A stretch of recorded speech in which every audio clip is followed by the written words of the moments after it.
800페이지가 조금 다를 수 있습니다. 875페이지 시편 100편 1절에서 5절 말씀 함께 말씀을 읽겠습니다. 온 땅이여 여호와께 즐거운 찬송을 부를지어다. 기쁨으로 여호와를 섬기며 노래하면서 그의 앞에 나아갈지어다. 여호와가 우리 하나님이신 줄 너희는 알지어다. 그는 우리를 지으시니요 우리는 그의 것이니 그의 백성이요 그의 기르시는 양이로다. 감사함으로 그의 문에 들어가며 찬송함으로 그의 궁정에 들어가서 그에게 감사하며 그의 이름을 송축할지어다. 여호와는 선하시니 그의 인자하심이 영원하고 그의 성실하심이 대대에 이르리로다. 아멘. 믿음으로 사는 열매가 감사입니다. 그러나 우리가 감사보다 감사하지 못한 일이 더 많이 있습니다. 그렇지만은 감사가 성도의 특권이기도 하고 의무인 것은 우리가 하나님의 백성이기 때문에 그렇습니다. 그래서 오늘 3절에서는 감사함으로 그 문에 들어가며 하나님의 나라 들어갈 때 감사함으로 들어간다 그랬습니다. 찬송함으로 궁정에 들어간다. 감사함으로 하나님의 이름을 높인다. 감사가 문이라 그랬습니다. 문. 여러분 교회 들어오실 때 어떤 마음으로 들어오게 됩니까? 도피성, 세상으로부터 도망쳐 나온 곳입니까? 하나님의 나라 들어가는 그런 마음으로 이곳이 하나님의 나라구나. 이곳에는 감사한 마음으로 들어가는구나. 다른 교회들 가면 문 앞에 이름을 많이 붙여놨어요. 이 공간은 이름을 붙이는데 이 감사의 문이다. 감사의 문이다. 그런 마음을 우리가 가질 필요가 있습니다. 하나님 앞에 영광을 올려드린다. 오늘 본문에는 또 그런 말씀이 있는데 무엇으로 위대하게 할 것인가? 많은 일인가? 숫자가 많은가? 헌신인가? 이런 양적 숫자보다 중요한 것이 깊이입니다. 깊이. 사람들에게 감동을 주는 그런 일반 사회에서도 노래는 음정이 높다든지 소리가 크다든지 그것보다 그 마음에서 우러나오는 것, 깊이 감동을 받아서 나오는 것, 그걸 사람들에게 더 내용을 나누어 주게 됩니다.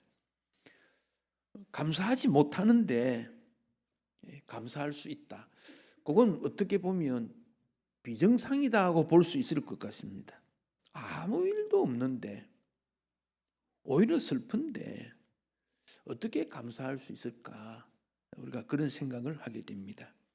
근데 그 이유는 이런 슬프고 어려운 가운데서도 하나님의 손길이 있다는 것을 인정할 때 그때 감사할 수 있습니다. 지금 내 형편은 이렇지만 그 형편을 뛰어넘어 있는 하나님의 손길, 그 점을 우리가 느끼게 되는 겁니다.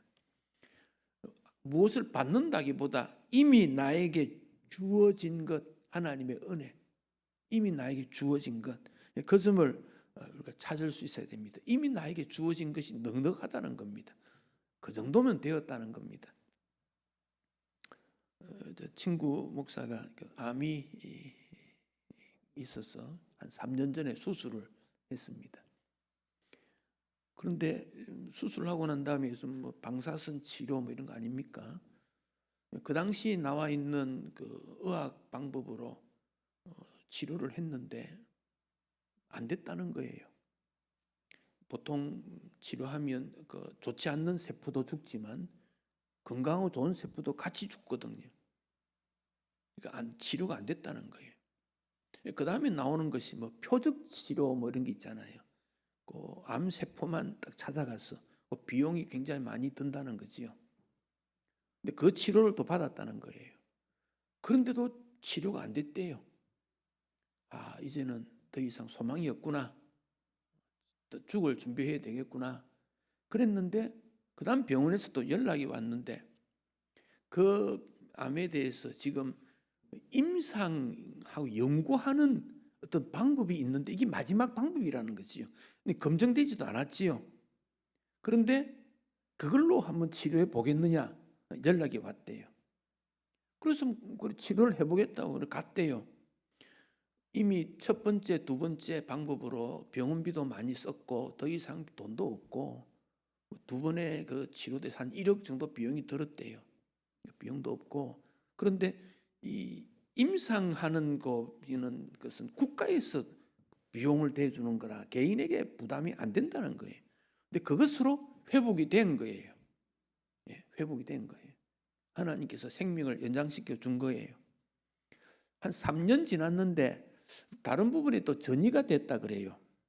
그래서 다시 또 치유받으러 또 병원에 왔어요. 그러면서 이제 이 얘기를 나누었습니다. 저보다 1살 작은데요. 믿음의 가정에서 태어났고 신앙생활 하는데 아무런 장애가 지금까지 오는데 아무런 장애가 없었다는 거예요.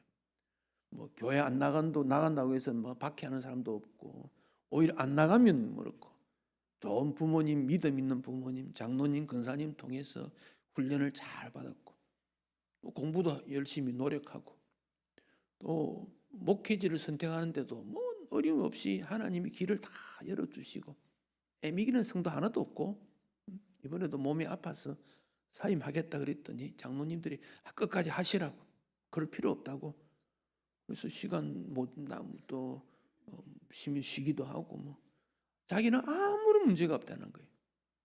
그래서 시편 23편에 보니까 여호와는 나의 목자시니 내게 부족함이 없으리로다. 처음에는 부족함이 없으리로다.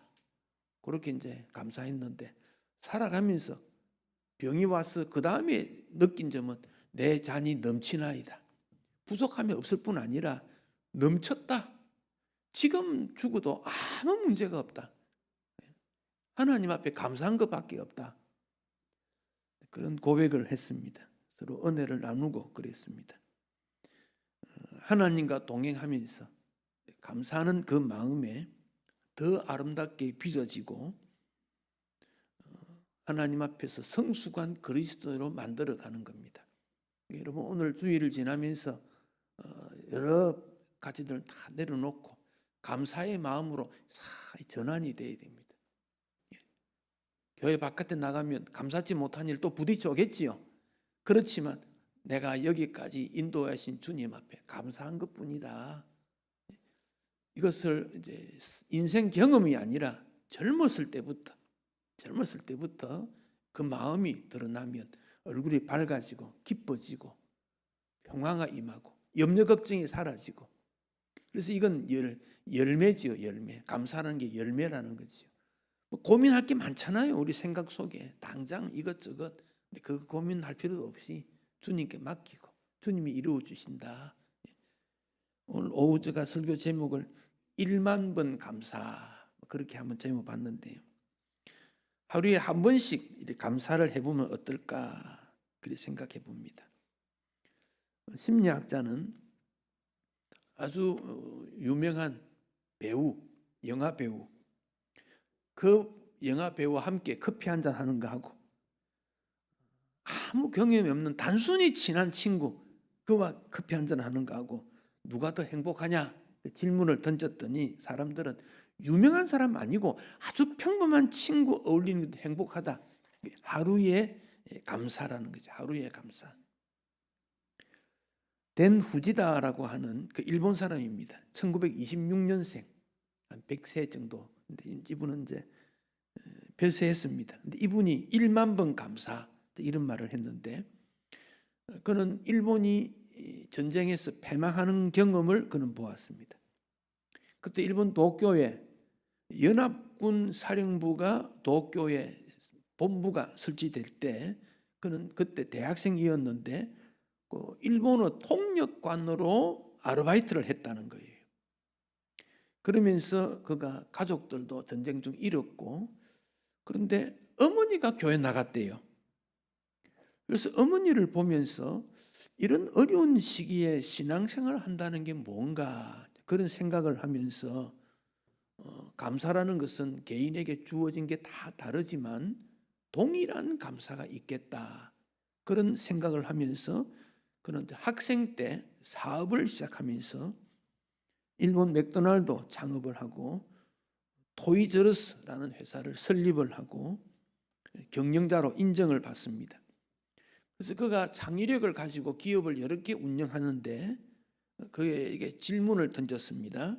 어떻게 해서 그 시대마다 변화되는데 사업을 창업할 수 있었느냐? 그래 질문 묻었더니 그가 이런 말을 합니다. 내 창의력의 근거는 감사하는 마음이었다. 감사하는 마음을 가졌더니 아이디어가 자꾸 생겼다는 거예요. 그래서 그가 쓴 책이 하루에 1만 번씩 감사하면 못 고칠 병이 없다. 그가 쓴 책입니다. 병든 사람이 우울하고 불안하고 분노를 느낄 때 감사함으로 받아들이고 마음이 편안해지고 기쁨도 일어나게 된다.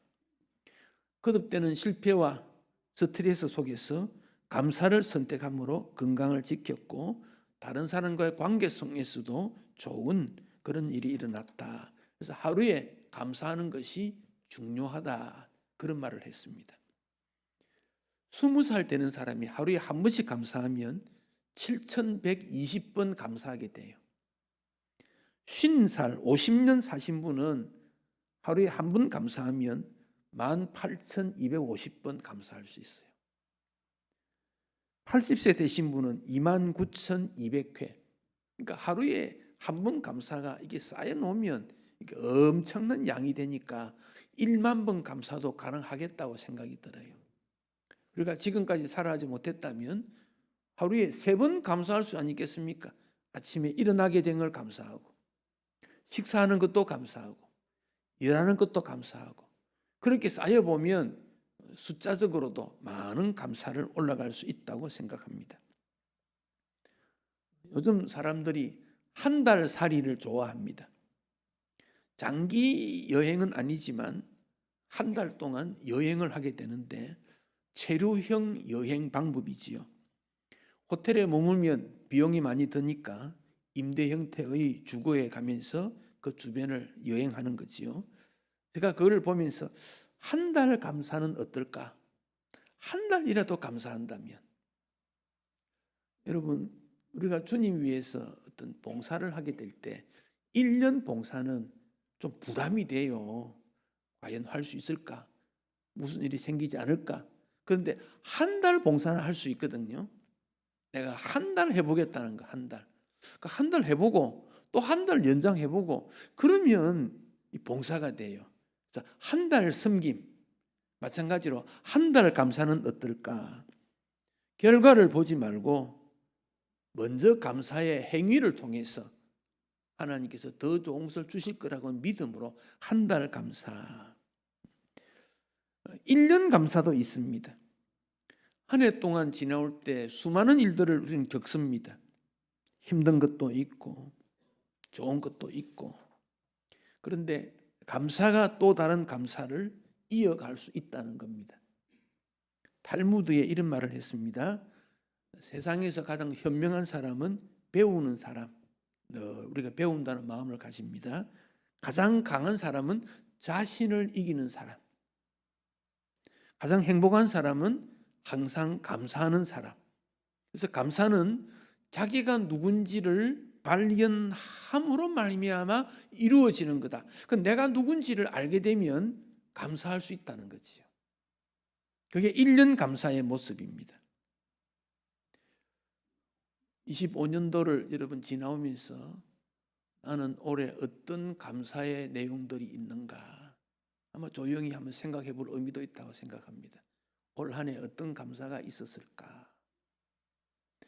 하루 감사, 한 달 감사, 1년 감사, 그 다음 이어져 가는 건 평생 감사입니다. 평생 감사. 평생을 살면서 이런 좋은 일보다 좋지 않는 일이 더 많습니다. 우리 인생에게는 그렇습니다. 좋은 일보다 힘든 일이 더 많습니다. 그런데 좋지 않는 일을 통해서 내가 깨뜨려질 때 향기가 나온다는 거지요. 포도주가 깨뜨려져야 포도주가 나오거든요.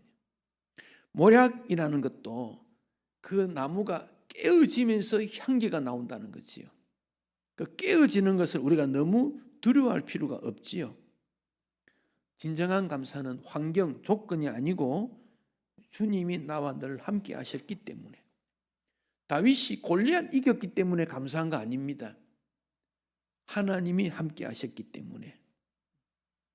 사망의 음침한 골짜기에서 하나님 앞에 어떻게 감사할 수 있겠습니까? 그런데 그 마음이 일어났다는 거지요. 환경이 아니라는 거예요. 나에게 이만큼 어떤 조건이 좋아졌고 상대적으로 더 건강해졌고 그런 어떤 조건이 아니고 절대 조건이라는 거죠. 절대 조건. 고린도전서 1장 4절에 그리스도 예수 안에서 너희에게 주신 하나님의 은혜로 말미암아 내가 너희를 위하여 항상 하나님 앞에 감사한다. 바울은 고린도 교회가 건강한 것을 보고 하나님 앞에 감사한다. 바울의 관점입니다. 고린도 교회가 문제가 제일 많은 교회입니다. 그런데 바울은 그 문제 많은 교회이지만 하나님 은혜로 이루어진 교회를 볼 때 오히려 감사할 수 있다. 이 바울의 고백입니다. 우리가 예수 믿게 된 것, 내 주변에 함께 신앙생활하는 이웃 성도가 있다는 것, 예수님 이름으로 기도할 수 있다는 것, 작지만은 주님 나라 위에 섬길 수 있다는 것, 이 모든 것이 감사라는 겁니다. 여러분, 감사할 것이 없다고 생각되면 더 감사하시기 바랍니다. 그러면 감사거리가 생각납니다. 다윗의 고백처럼 사망의 음침한 골짜기, 정말 지나가기 힘들고 들어가기도 어려운 사망의 골짜기고 음침한 골짜기고 죽음의 골짜기인데 거기서도 다윗은 모자람이 안 와요. 오히려 내 잔이 넘쳐요. 감사해요. 그런 고백을 다윗이 하고 있는 것을 생각합니다. 왜냐? 선하신 하나님께서 우리를 인도해 주실 것을 우리는 믿기 때문에 그렇습니다. 우리가 찬양 오늘 대회 오늘 수양회를 통해서 조직이 되고 그 조직 안 했으면 오늘 같은 모임도 하기 어려웠을 텐데 제가 보니까 참 강단에 서서 찬양하는 분도 계신 것 같고 또 이 연령도 초월해 버리고 아마 오늘 조직 자체가 아주 재밌다고 생각됩니다. 빨간 옷도 입어보고 파란 옷도 입어보고 목도리도 해보고 한 분도 함께 하지 못했던 분도 함께 우리가 찬양하게 되는 그런 모습입니다. 이게 이런 일이 우리가 하나님을 중심으로 하게 될 때, 어떤 모임에서 이런 물건이 있을 때 누구를 와서 이거 가져가라고 그랬더니요 제일 좋은 거 가져가더라고요. 근데 그리스도인은 어떻게 하느냐? 가져가라 그러면 와서 제일 못난 거, 제일 사람들이 싫어하는 거, 그거 내가 가져가는 게 그리스도인의 마음이에요. 부부가 한강변에 가가지고 밤을 까먹습니다. 남편이 하나 집어서 먹고 닦아 뻗질 벗고 먹고 아내도 먹습니다. 두 사람 사이가 나쁘면요 싹 손 만져보고 좋은 거 가져가서 먹습니다. 두 사람 사이 좋으면요 안 좋은 거 자기가 골라 먹습니다. 두 사람 사이 좋으면요 남아있는 게 좋은 거 남아있습니다. 두 사람 사이가 좋지 않으면요 좋은 거 다 가져가고 나쁜 거 남아있습니다. 우리가 주님을 섬길 때 어떤 마음일 때 진정한 감사일까? 어떤 마음일 때 가족에 대한 그 감사와 기쁨이 있을까? 이런 것들을 생각해 볼 수 있습니다. 하나님은 선하신 분이라 그랬습니다. 그래서 감사하라고 명령하고 있습니다. 오늘 저녁 우리 모두가 하나님 앞에 감사의 마음으로 함께 찬양하는 시간 가지면 좋겠습니다. 기도하겠습니다.